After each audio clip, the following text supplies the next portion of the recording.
Hola, somos estudiantes de la Universidad Uniminuto de Dios y a continuación presentaremos el tema tablas de frecuencia.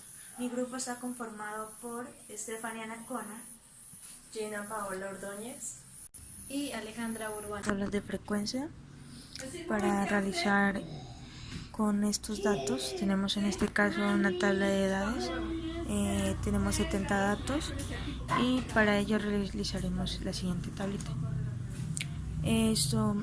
Para realizar la parte de los intervalos debemos tener en cuenta que estos no deben tener decimales.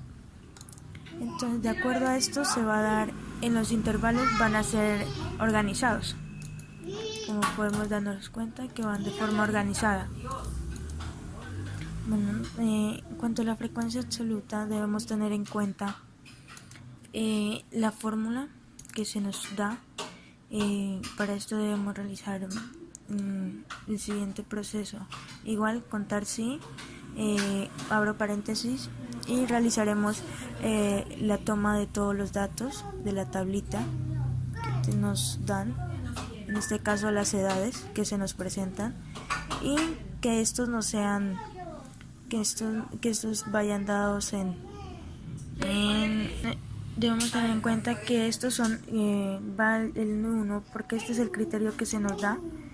Entonces ese es el proceso que se debe realizar para frecuencia absoluta y así sucesivamente se da el arrastre del dato para que se vea así en toda la tablita y los datos sean consecuentes. En este caso, como podemos darnos cuenta, nos dan los 70 datos, o sea que está de forma correcta, no hay ninguna equivocación.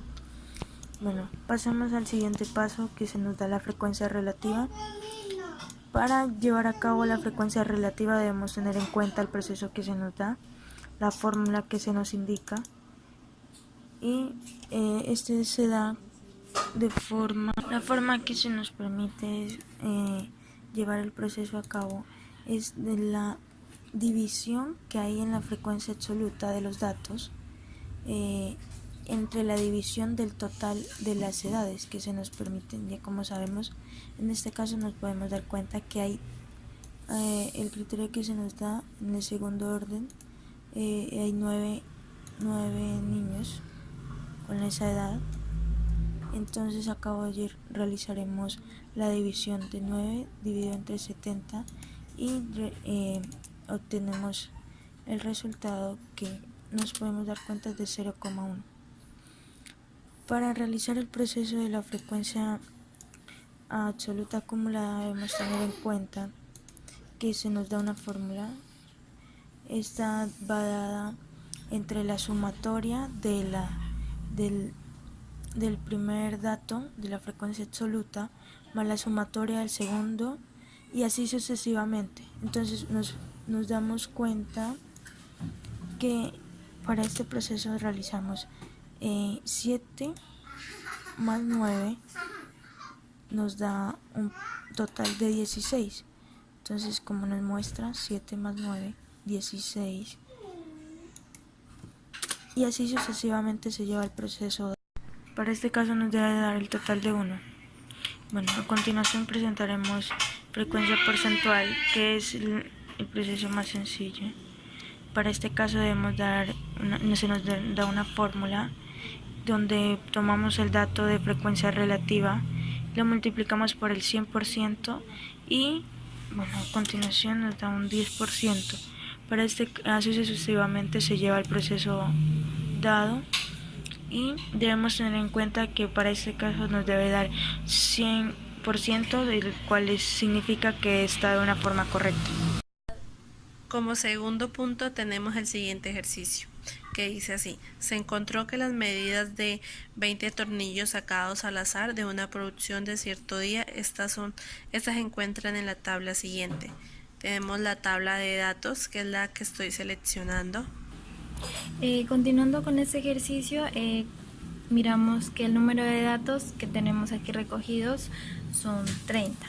Entonces, en esa tabla de datos buscamos el valor máximo y el valor mínimo. En este caso tenemos que el valor máximo es 11,9 y el valor mínimo es 10,2.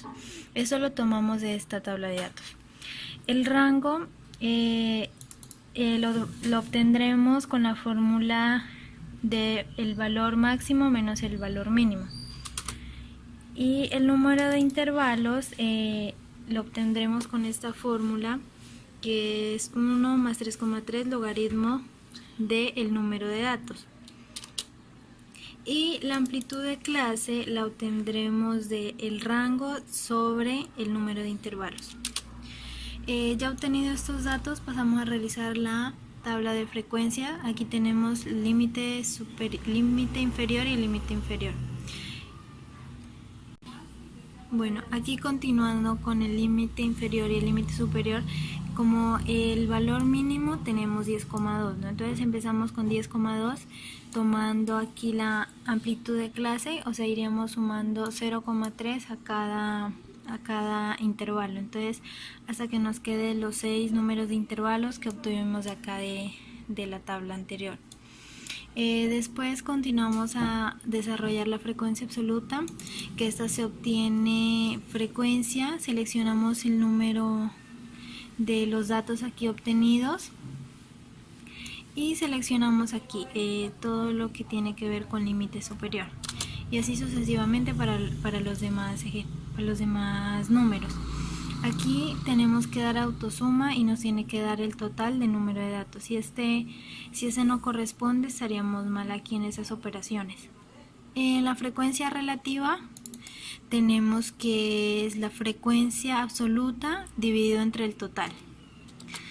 Listo, pasamos a la frecuencia acumulada, que esta es la suma de la frecuencia absoluta y la frecuencia acumulada.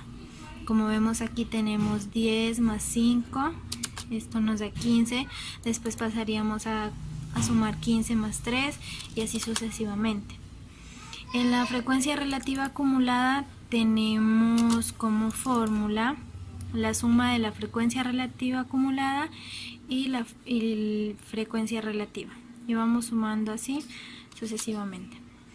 Y en marca de clase, en frecuencia porcentual, tenemos la frecuencia relativa acumulada por el 100%. Y por último tenemos la marca de clase, que nos quedaría el límite inferior más el límite superior dividido entre 2. Y esto sería todo en este problema de acuerdo a esta tabla de frecuencia.